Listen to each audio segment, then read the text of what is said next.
मैं रमा अनुपमा अपने YouTube channel से आप सभी का स्वागत करती हूँ।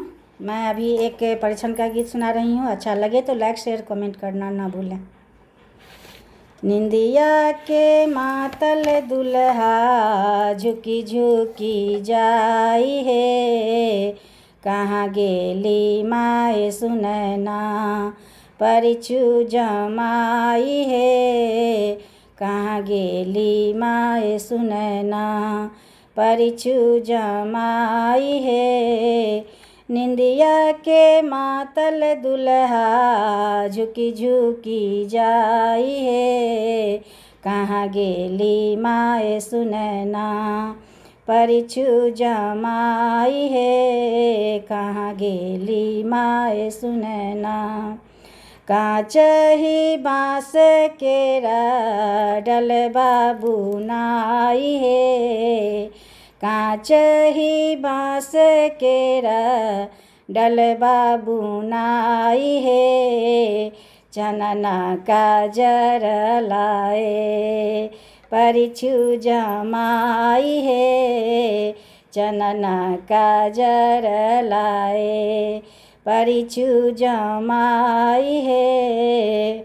जहने हमर धिया तेहने जमाई है, जहने हमर धिया तेहने जमाई है।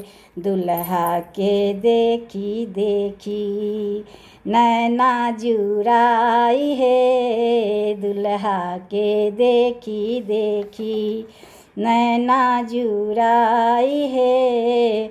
सोने के कलसिया में कलसा धराई है, सोने के कलसिया में कलसा धराई है। दुल्हा के परिचू सखी नाक दबाई है, दुल्हा के परिचू सखी नाक दबाई है। निंदिया के मातल दुल्हा झुकी झुकी जाई है, निंदिया के मातल दुल्हा झुकी झुकी जाई है, कहाँ गेली माए सुनैना परिचू जमाई है, कहाँ गेली माए सुनैना परिचू जमाई है। धन्यवाद।